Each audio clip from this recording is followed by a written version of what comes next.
Dans cette capsule vidéo, je vous présente les étapes de l'APP. Pour l'APP, il y a deux grands temps avec les étudiants, l'aller et le retour. Au milieu, un temps d'étude individuelle.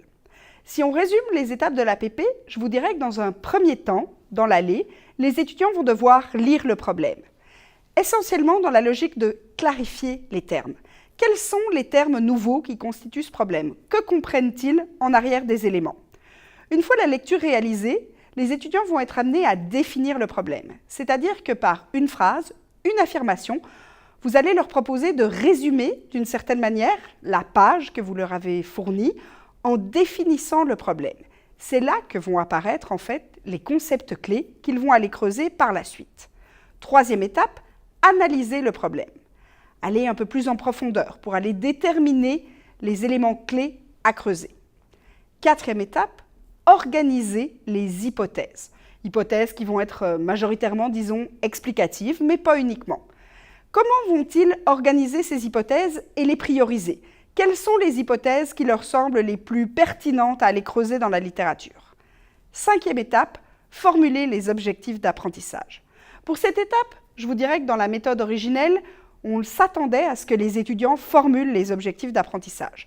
Aujourd'hui, plusieurs formations leur proposent en fait des objectifs auxquels les étudiants vont répondre d'une certaine manière en allant creuser la littérature. Une fois l'aller réalisé en classe, en groupe, les étudiants vont s'en aller dans une logique d'étude individuelle. C'est la sixième étape.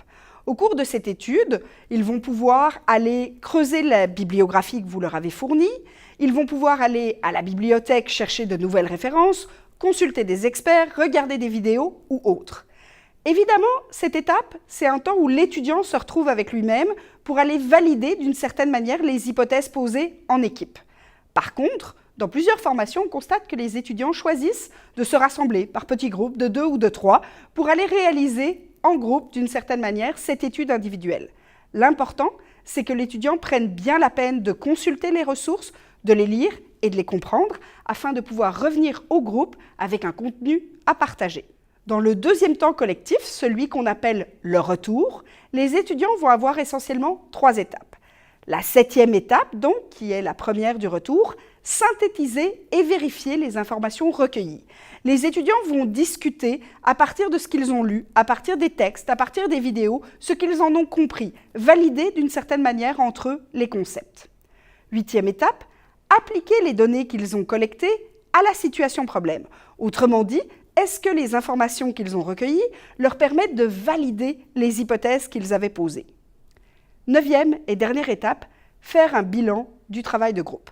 C'est une étape extrêmement importante pour vous en tant que tuteur. Pourquoi? Parce que les étudiants vont pouvoir vous donner de l'information sur la situation problème en elle-même, mais aussi avoir une discussion sur comment a fonctionné l'équipe et le groupe dans lequel ils sont.